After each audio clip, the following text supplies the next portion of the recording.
तो हरपाल नाम के एक भक्त थे भगवान के, खूब भजन करते थे, खूब साधना करते थे, नाम जप करते थे, कथा सुनते थे, लेकिन वो ब्याह नहीं कर रहे थे। क्यों?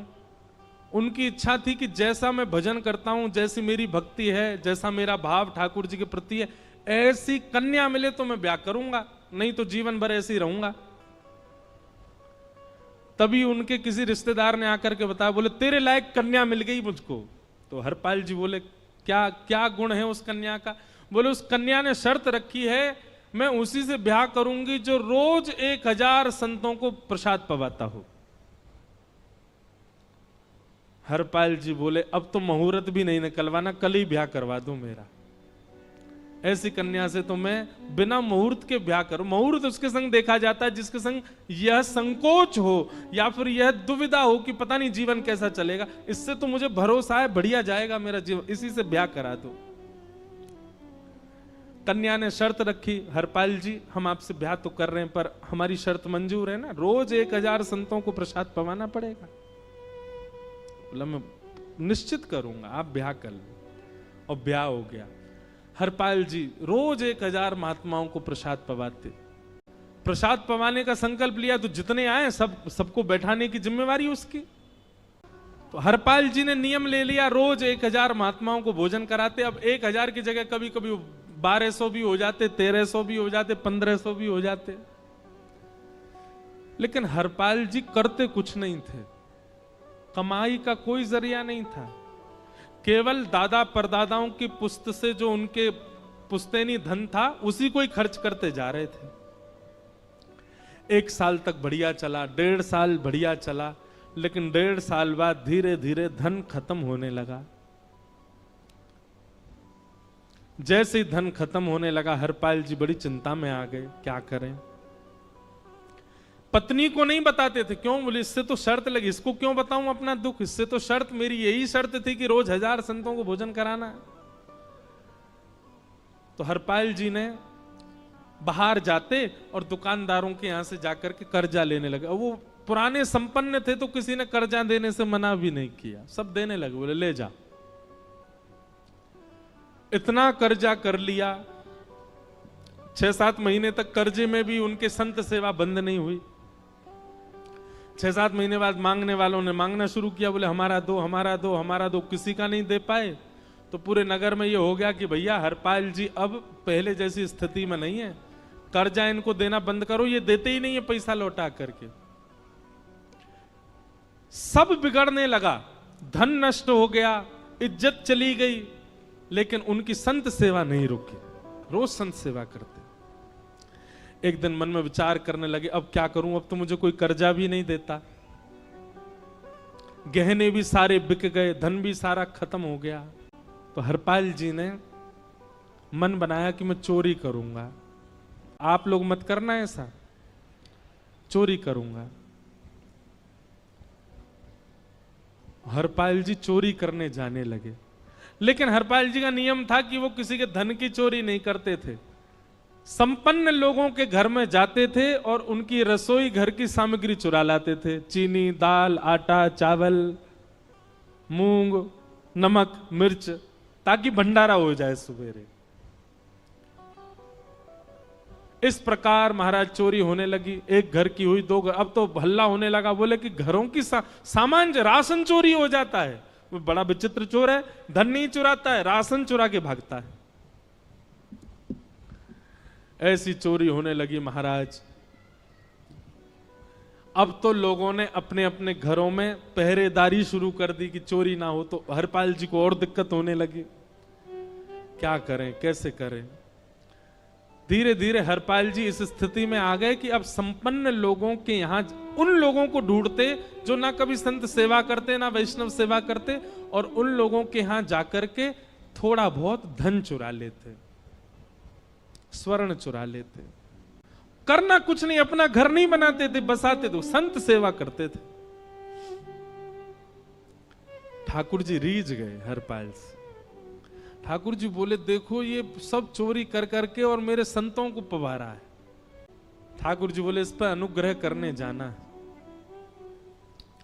भगवान सिंहासन से उठ करके तैयार होने के लिए गए और बढ़िया महाराज नकली सी मूछ लगा करके ऊपर सिर पर पाग पहन करके और थोड़ा पेट सा बाहर निकाल के गले में खूब सारी जंजीर डाल के हाथों की हर उंगली में अंगूठी पहन करके सोने की जूतियां डाल करके कौंधनी सोने की पहन करके और एक बेंत सोने का मड़ा हुआ बेंत लेकर के ठाकुर जी तैयार हो गए, एक सेठ जी बन गए। लक्ष्मी मैया ने पूछा, भगवान बड़ा सुंदर स्वरूप धारण किया, कहाँ जा रहे हो? बोले अपने एक भक्त से मिलने जा रहे हैं, मैं भी चलूंगी। भगवान बोले तुम मत चलो, तुम उसको पहचान नहीं पाओगे, तुमसे अपराध बनी जाएगा। बोले नहीं नहीं, भक्त दर्शन करने मैं तो जाऊंगी। भगवान बोले जल्दी तैयार हो जाओ। रुक्मणी जी एक सेठानी बन गई, ठाकुर जी सेठ जी बन गए। और दोनों ने मन में विचार किया कि हरपाल जी को दर्शन देना है। और यहां हरपाल जी की स्थिति क्या थी? अब संत सेवा के लिए कहीं से भी धन नहीं मिल रहा था, तो हरपाल जी एक मार्ग पर जाकर के बैठ गए और सोचने लगे कोई धनवान यहां से निकलेगा तो उसको लूट लूंगा और लूट के भाग जाऊंगा, सारा धन संत सेवा में लगा दूंगा। तभी उस मार्ग पर कोई और तो आया नहीं, ठाकुर जी सेठ बन करके आ गए। और महाराज खूब सारे गहने पहन करके, पाग बढ़िया सोने की जड़ाऊ पाग पहन करके, ऐसे वस्त्र पहन करके और छम छम करते चलते आ रहे हैं, उन गहने ही बज रहे हैं ठाकुर जी के। हरपाल जी ने जैसे ही नेत्र खोल करके देखा, ठाकुर जी के रूप यौवन और सबरी उनके श्रृंगार को देख करके हरपाल जी बोले, ये तो एक आध साल के भंडारे की व्यवस्था आ रही है सामने से। इतने में ही सेठानी जी रुक्मणी जी भी आई, उनको ओहो, ये तो कम से कम 5-10 साल की व्यवस्था आ रही है। अगर ये दोनों लूट लिए जाएं तो 10 साल चोरी नहीं करनी पड़ेगी। देखो कितना धन संपन्न। हरपाल जी के बगल में जैसे ही ठाकुर जी पहुंचे, हरपाल जी बोले, भैया जय श्री कृष्ण, प्रणाम। ठाकुर जी तो नाराज हो गए, क्या भगवान का नाम बोलता है सुबह सुबह? तुम सब लोग बड़े पाखंडी हो, ढोंगी हो। और हमने सुना इस गांव में एक रहता है, वो चोरी डकैती करता है और फिर कहते संत सेवा करता है। ऐसी काय बात की चोरी भैया? करता तो चोरी है, भले उससे भली संत सेवा करता हो। नाम उसका हरपाल है, हम सब जानते हैं। भगवान का नाम मत लो हमारे सामने। हरपाल जी समझ गए, वो तो बिल्कुल भगवत विमुख है, इसकी तो एक अंगूठी भी नहीं छोड़नी मुझको, इसका तो सब लेके जाऊंगा। अगर ये बदले में जय श्री कृष्णा बोलता तो एक आध गहना छोड़ देता है इसका में, पर ये तो इतना बिगड़ रहा है भगवान का नाम सुन के, इसका कुछ नहीं छोड़ूंगा, सब ले जाऊंगा। हरपाल जी बोले, हाँ भैया एक रहता तो है डकैत इस गांव में, और उसका कोई पता नहीं है, वो कभी भी आ जाता है। लेकिन एक मार्ग जंगल में होकर के है, उसमें गांव में नहीं जाना पड़ता, जंगल से गुप्त चुप निकल करके पूरे गांव पार हो जाएंगे, आप शहर पहुंच जाओगे। उसका रास्ता मुझे ही पता है। सेठ जी बोले, तो तुम हमको पार करवा दो। हरपाल जी बोले, मैं पार तो करवा दूंगा, लेकिन भगवान मेरे घर कुछ मेहमान आए हैं, उनके भोजन आदि की व्यवस्था के लिए मैं तो बाजार आया था, मेरे पे धन नहीं है। आप यदि मुझको कुछ दे देंगे तो मैं घर पर व्यवस्था करके आऊंगा, तुरंत आपको लेकर के गांव पार करवा दूंगा। ठाकुर जी ने उसको कुछ सोने की मोहर दे दी, बोले लो तुम अपने घर की व्यवस्था कर आओ। हरपाल जी ने सामग्री खरीदी, घर पर पहले व्यवस्था करके आए। बोले आज की व्यवस्था हो जाए, क्योंकि आज तो 10 साल का सब चोरी करना समय लगेगा।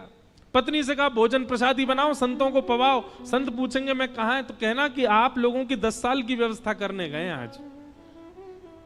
हरपाल जी लौट करके आए और सेठ जी से कहा, आइए आइए चल दीजिए मेरे साथ और हमारे संगी चलना बिल्कुल। ठाकुर जी रुक्मणी जी चलने लगे। जैसे ही विहंगम जंगल में पहुंचे, भयंकर भयावह जंगल, बीच जंगल में जैसे ही पहुंचे, हरपाल ने पीछे मुड़ करके देखा, दोनों चले आ रहे हैं। तुरंत महाराज वो तो अपने रूप में आ गया, शेर की तरह गर्जना करने लगा, अपनी लाठी धर दी सामने और अपने सिर का स्वाफा निकाल करके सामने बिछा दिया। भगवान जो सेठ जी के रूप में आया, भगवान बोले, भैया ये क्या कर रहे हो? बोले मैं ही हरपाल हूं। सारे सामग्री निकालो, डाल दो यहां पे, एक चीज भी मत छोड़ना, नहीं तो तुम जानते नहीं हो तुम्हारा क्या करूंगा। ठाकुर जी तो थर थर कांपने लगे। रुक्मणी जी बोली देखो कैसा नाटक कर रहे हैं, रावण के आगे नहीं डरे थे, कुंभकर्ण के आगे नहीं डरे, हिरण्यकश्यप के आगे नहीं डरे, और वो हरपाल के आगे ऐसे कांप रहे हैं। भगवान तो मन की सब समझ जाते हैं, कौन ही मारने, वो तुम भी कांपो क्यों? बोले भक्त है भैया, इसने हमारे लिए सब गवा दिया, हमारे वैष्णव संतों के लिए सब लुटा दिया, इसके आगे भयभीत होने में कोई लज्जा नहीं। लक्ष्मी नारायण दोनों कांप रहे हैं और हरपाल कह रहा सब निकालो, ए सेठानी जी कान के कुंडल उतारो। कान कुंडल उतार दिए, नाक की नथनी उतार दी, सब उतार उतार के धर दिए, हाथों के सब कड़ूला आदि भी धर दिए। भगवान ने भी अपने सब उतार उतार। बोले बैंत कहां लेके जा रहे हो, उसको भी धर दो। बोले अरे भैया बुढ़ापे की लाठी, हम गिर जाएंगे। बोले कुछ नहीं गिरोगे, धर दो इसको। जीवन में कभी राम ना, जय श्री कृष्ण बोलने पे चिल्ला रहे थे मुझ पे, रखो इसको यहां पे। सारा धर दिया। बोले बहुत बढ़िया हो गया, अब 10 साल की व्यवस्था हो गई। इतने में भगवान की कनिष्ठ उंगली में एक अंगूठी थी। हरपाल बोला ये कहां बचा के ले जा रहे हो, उसको दो। बोले अरे भैया ये तो बहुत बचपन की हमारी अंगूठी है और ये आज तक हमारी निकली ही नहीं है और ये निकल ही नहीं पाएगी, इसको बाहर हम निकाल ही नहीं सकते, इसको तो रहने दो हमारे पास। बोले तुम क्या जानो, इस अंगूठी से कम 1 हफ्ता संत भोजन होगा और तुम पे तो दया करनी नहीं है। चिल्लाए थे मुझ पे जय श्री कृष्ण बोलने पर, निकालो इसको। भगवान खूब प्रयास करें, वो नहीं निकले तो हरपाल जी ने उंगली पकड़ी। बोले इसको काट देता हूं मैं, तुम्हारे पास उंगली रहने का कोई काम नहीं है, तुम उंगली से करते ही क्या हो। और महाराज जैसे ही उंगली पकड़ करके काटने का मन किया, वो काटने ही वाले थे, इतने में ही द्वारिकाधीश भगवान शंख चक्र गदा पद्म धारण करके प्रकट हो गए सामने। रुक्मणी जी महालक्ष्मी के रूप में प्रकट हो गई। बोले नाथ, हम साक्षात द्वारिकाधीश, ये साक्षात रुक्मणी तुम्हारी भक्ति से प्रसन्न होकर तुमको दर्शन देने आए हैं। हरपाल जी घुटने के बल बैठ गए, रोने लगे, सर रख दिया चरणों में, पटकने लगे। बोले नाथ, मैंने अपने नाथ को लूटा, आज मैंने अपने स्वामी के साथ डकैती कर रहा था, मैं अपने स्वामी की उंगली काटने पर मजबूर हो गया था, इसका मतलब तो मैं पापी हूं। मेरा पाप इतना प्रचंड हो गया कि मैं आपके रूप को नहीं पहचान पाया। भगवान ने हृदय से लगा, नहीं हरपाल, तुमने कभी अपने लिए प्रयोग थोड़ी किया, तुम्हारी पत्नी भूखे सो जाते हो लेकिन संतों को भूखा नहीं जाने देते। ठीक है, उसके लिए भले ही तुमने वह गलत मार्ग अपनाया जो नहीं अपनाना चाहिए था, परंतु उसमें उद्देश्य कोई और तो नहीं था, मेरे जनों की सेवा ही तो थी, मेरे वैष्णवों की सेवा। और देखो हरपाल, एक मेरी बात सुनो, आज तुम्हारे मन में ग्लानि होती है कि तुमने दूसरों का धन हड़प करके और उससे संत भोजन कराया। वास्तव में इसका विधान शास्त्रों में यह बताया गया, जिसके धन से भोजन बना और संतों ने पाया, परोसा भले ही किसी ने भी हो, कार्यक्रम भले ही किसी ने भी कराया हो, पर धन जिसका लगता है पुण्य उसी को मिलता है। तुमने तो अपने गांव के, शहरों के उन लोग जो कभी संत सेवा नहीं करते थे, उनके धन चुरा चुरा करके उनको पुण्य बांटा है। तुमने कुछ गलत नहीं किया है। हां, अपने प्रयोग में यदि लेते तो पाप हो जाता, लेकिन तुमने तो एक रत्ती भी अपने प्रयोग में नहीं ली, सब संतों में लगा दी और जितने लोगों का धन चुराया उन सबको पुण्य प्रदान कर दिया। हम तुमसे बड़े प्रसन्न हैं। हरपाल जी चरणों से लिपट गए, बोले नाथ आप बड़े कृपालु, बड़े दयालु। भगवान बोले अब हमने दर्शन दे दिया, अब हम जाएं। और सुनो, ये सारा धन हमने दिया है, 10 साल का नहीं होगा इससे। तो बोले जब तक तुम जीवित रहोगे तब तक की सेवा बनेगी, इससे संत सेवा चलती रहेगी। ये सारा धन आभूषण हम लेकर के इसीलिए आए थे ताकि तुमको अब कभी किसी से मांगना ना पड़े, किसी से हड़पना ना पड़े। भगवान जाने लगे तो हरपाल जी चरणों में गिर गए, बोले नाथ आज मैं आपके दर्शन कर पाया, मैं संत सेवा कर पाया, इसमें सबसे बड़ा योगदान मेरी पत्नी का है। उसने नियम नहीं बनाया होता तो शायद मैं कभी ऐसा नहीं करता। आप उसको दर्शन दिए बिना जाएंगे, मैं उसको क्या बताऊंगा? मैं उससे जाके कह भी नहीं पाऊंगा कि आप मुझे मिले, और उसकी वजह से आप मुझे मिले, वो कृपा कर उसको दर्शन दे दीजिए। ठाकुर जी बोले ठीक है। तुरंत लक्ष्मी नारायण भगवान ने छोटे छोटे बालकों का रूप धारण कर लिया और हरपाल जी की गोद में बैठ गए, और हरपाल जी अपनी गोद में लेकर के ठाकुर जी को घर पर आए, और आकर के अपनी अरे सुनो देखो कौन आए हैं। जैसे बाहर आकर के देखा तो नन्हे से ठाकुर जी, नन्ही से रुक्मणी जी गोद में बालकों की भांति बैठे हैं। बोले अरे इतने सुंदर सुंदर बालक। बोले बालक नहीं है, ये साक्षात जगन्नाथ भगवान, साक्षात रुक्मणी जी, साक्षात द्वारिकाधीश हैं। तुरंत ठाकुर जी अपने रूप में प्रकट हो गए और दोनों दंपति को दर्शन दे करके भगवान वहां से प्रस्थान कर गए।